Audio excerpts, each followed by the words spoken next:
I just couldn't understand it. And you know, if there's something that I've learned from all of this, it is never to assume anything when you see someone on the side of the road.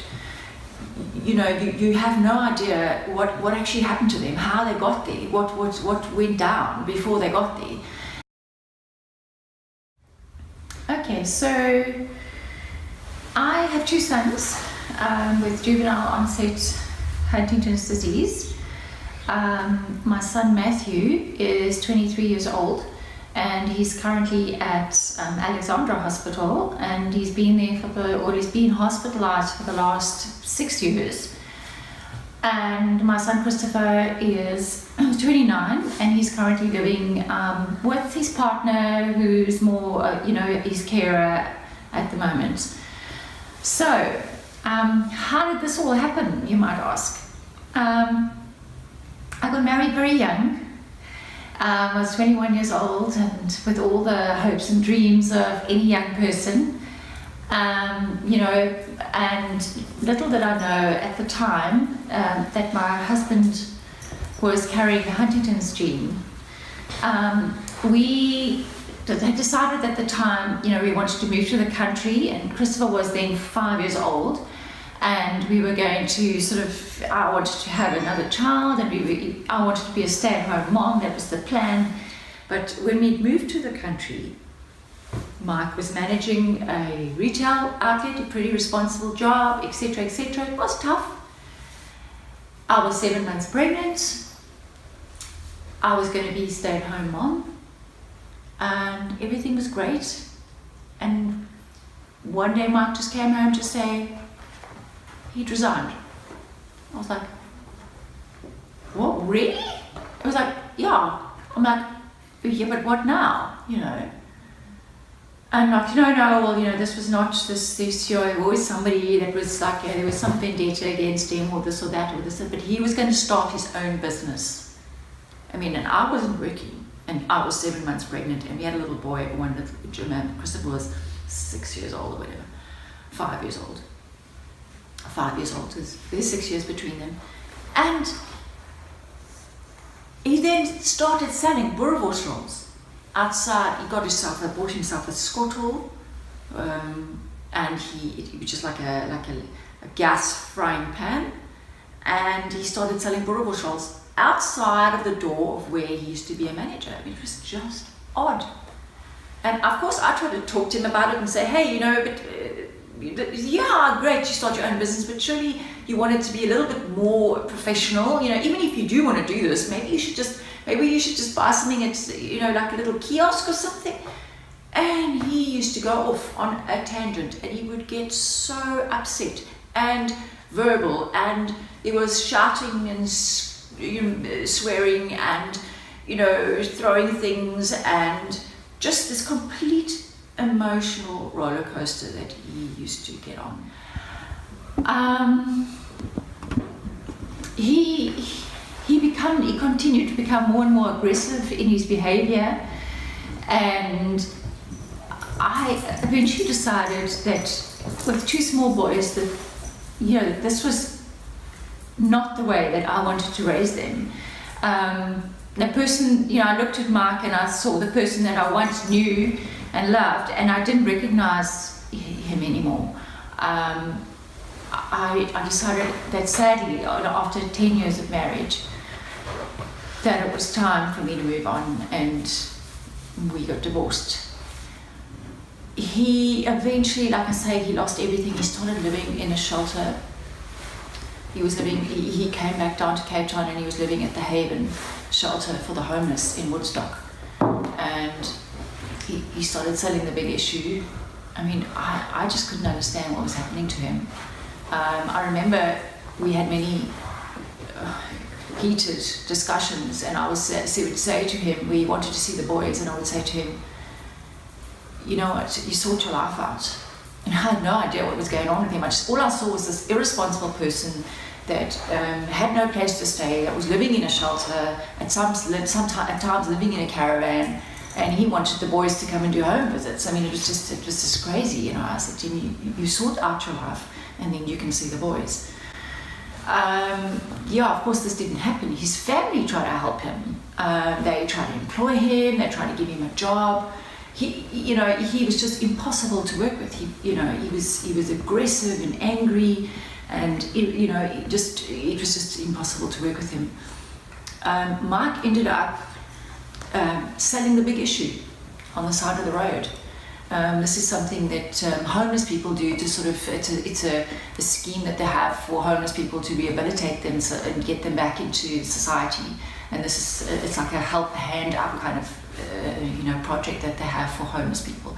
And there he was, selling the big issue. I mean, I actually had no contact with him, and I remember going about my rounds going through town, and I was working, and I pulled up at this robot, and there was a knock at the window, and I turned around, and there was Mark selling the big issue.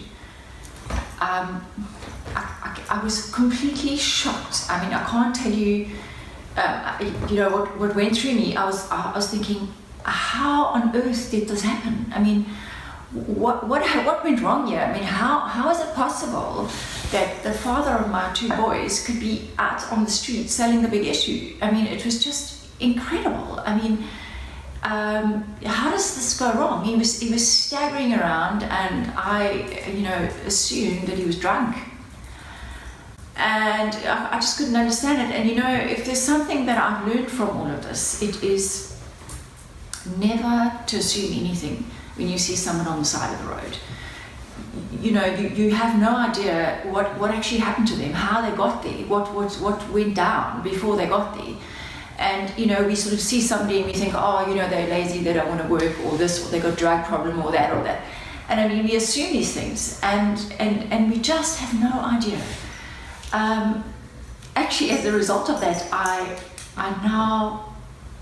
actually make a point of buying the big issue when I see someone selling it. For me, it's just a little bit of giving back, because I don't know how that person got there either, and it's just like, a throwback to what Mark was doing. But going back to that moment, I mean, I was actually shaking. I had to pull over on the side of the road to compose myself. And I carried on, life went on. And a little while after that, I got a phone call from his family that I also lost contact with because I'd sort of moved on and whatever. And my sister-in-law at the time told me I needed to make contact with the Department of Human Genetics at UCT. Of course, I couldn't understand why. And she said to me, Mark has been diagnosed with a rare mental illness. And I still thought, well, what's that got to do with me? I mean, I have nothing to do with him. Why would I actually want to know this? Anyway, I eventually went and didn't understand why I had to do this. I remember sitting out there and thinking, sure, what am I doing here? And went in and sat around the table, and this little book was given to me, and I started reading about some of the symptoms and, the gradual decline and, the side effects and the career and the mental breakdown and slow regression and cognitive function. And it kind of made sense to me, what was happened to Mike. And then I was told that, this was genetically, this was a genetic disorder, and actually that my boys had a 50-50 chance of actually inheriting this gene. I felt ill. I actually felt physically ill. I mean, the shock and the horror of hearing this, I couldn't believe it. I thought, it was as if a bomb had gone off in my life. And then I was angry because I said to him, so what do you want me to do with this now? And she said, well, it's your decision. She says, there's no right and wrong here, what you decide to do. She says, actually, most people decide not to be tested. And I said, then I really was angry. I said, so what's the point? Why are you telling me this now? What am I supposed to do with this information now? So she said, then that was actually, she said, there is no right and wrong answer. You do it with what you decide to do with it. I was given this little booklet, and I went home, and I remember just firstly just being in complete denial, thinking, actually, if I don't think about this, and I hid that little book away, I couldn't deal with it. I thought then maybe it would never happen. Maybe it would just go away, you know. Mike eventually passed away with complications of HD. He died alone in a shelter, you know, with his family not around him, because people didn't know. And if there's something that drives me to create awareness, it's that very, very thing, is how unfair that is, how that should actually never happen to anyone. You know, it should never happen. People should be able to see those symptoms and go, hey, actually maybe I know about this. Maybe this strange movement, maybe this irrational behavior, maybe put it together and think maybe this will, you know. I left Mike because I didn't know. He was going off the rails emotionally, you know. So much had gone down. I didn't want to go to his funeral, but I'd moved on. But, and, you know, part of me was going, no ways, you can't do this. And the other part of me was saying, actually, you need to go. You need to go. This is going to be closure. And it was a completely surreal experience. I went to the Haven night shelter. I thought it was going to be a memorial service. And there was a coffin and there was flowers. And his brother was there. And his brother's eldest son was there. And it was me. And the rest was all of these people that were in Mark's life. You know, homeless people from the shelter sitting around. Just completely, like I say, a surreal, bizarre experience. And I was overcome by emotion, by just such raw emotion where, you know, I just sobbed, you know, for what had been and for what could have been, you know. And it was closure, you know.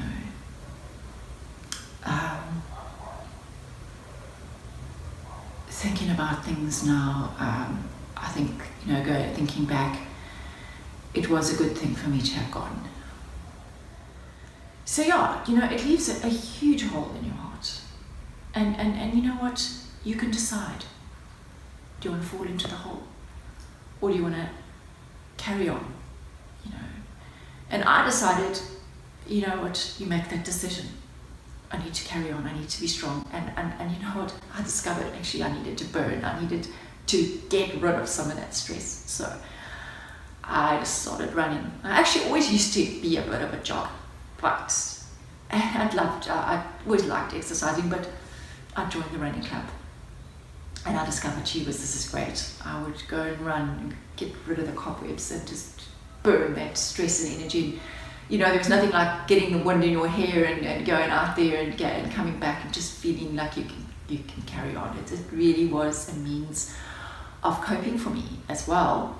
But like I say, I discovered I really loved it. And I just ended up doing a couple of marathons and decided, because I decided, and this was something, it only ran 10Ks ever, and I decided, if I'm going to run a marathon, I'm going to do it for make it count.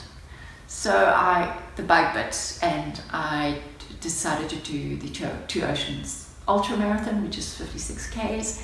And I started collecting sponsors and whatever, and yeah, like I said, the bug bit, and I realized, hey, I can use this as a platform to actually create awareness, to raise funds. People were amazing, they supported, they were fantastic.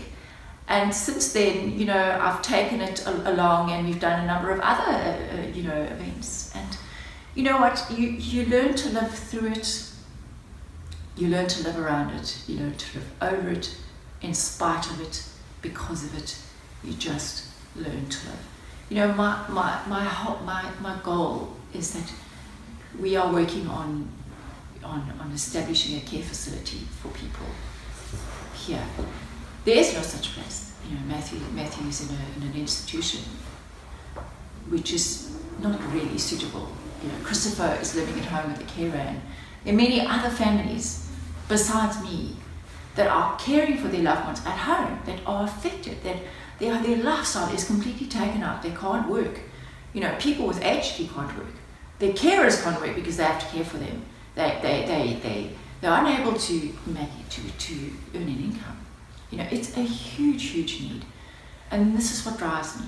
My goal is to establish a care facility where people with Huntington's can be cared for with dignity and with love. Those with late onset will feel safe, and families can actually have a break. That is why I do this.